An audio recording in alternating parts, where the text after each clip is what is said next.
Very lucky to have Ian Readhead, the Chief Executive of the UK's Association of Chief Police Officers, with us here today. Ian, can you tell me a little bit about ACPO? Well, interestingly enough, ACPO is now being made insolvent. We've actually changed the title in the UK.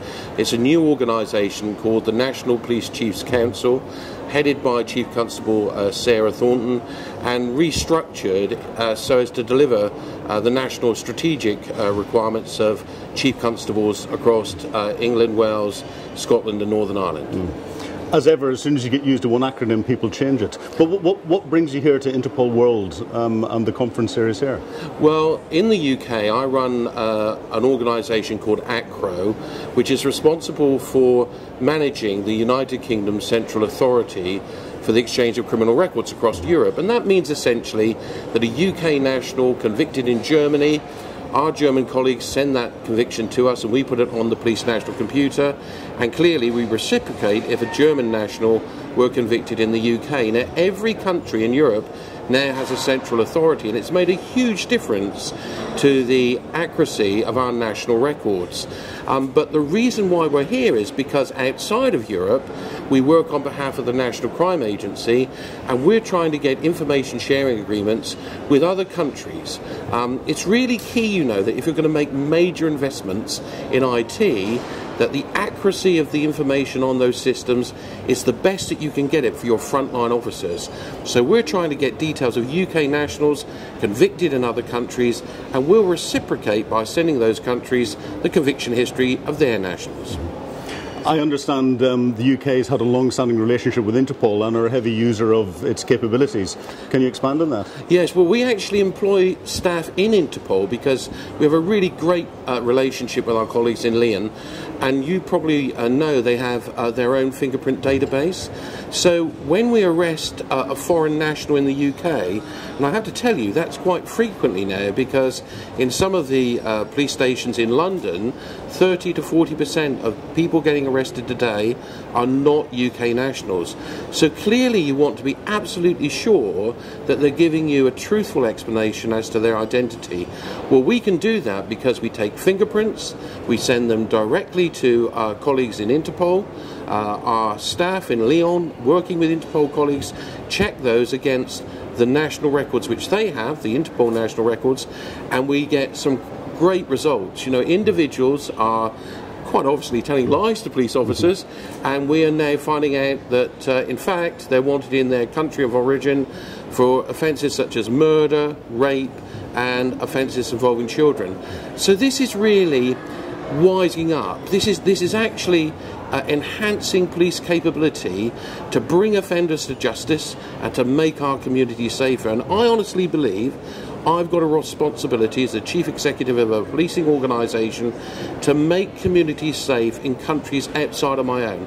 And that's why we're here working across Asia, and I think that my colleagues in those countries have a job to help me make communities in the UK safer as well. And how do you see the new IGCI contributing to that?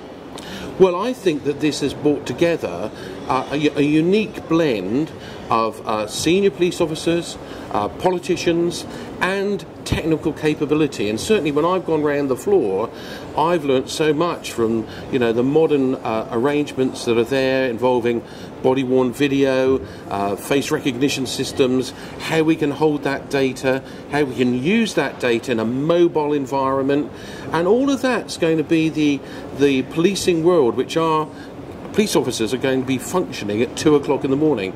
But of course, it's only as good as the information which they get, and that's where I think we come in, working with Interpol to enrich those systems and to make them really fit for purpose.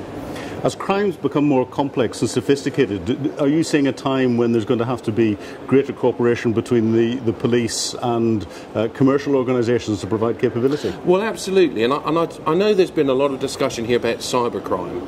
Now, I'm just being honest with you, the kind of police environment which I've grown up and worked in for 44 years we haven't recruited police officers with great technical skills to work in the cyber environment.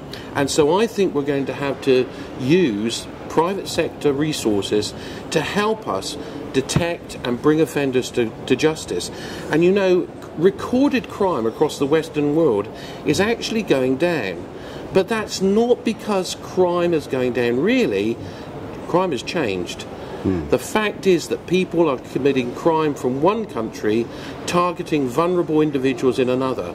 And we need to understand how that works, how to capture those individuals, and then how to bring them to justice. So what are you taking away from these few days at Interpol World? Well, I'll tell you one thing I'm taking away. We've met representatives from 12 countries who are all now going to engage with us in developing an information sharing agreement. So in investment terms, in a business sense, it would have cost me a huge amount of money to go to all of those various countries. I've done it here in one hit. That's tremendous business, and it's a great way to grow this exchange mechanism. The other thing for my staff, and I've had 12 working here with me, they've had an opportunity to see just how this can work to their benefit. They've had a chance to look at some of the technologies here, and it's good for them. It shows that we value them, we're enabling them to grow as people, and they're the ones who are going to inherit our jobs to take my organisation forward. It's been a great event. Ian, it's been a great pleasure talking to you. Thank you for talking to Interpol World Television, and I wish you a safe journey home. Thank you very much indeed.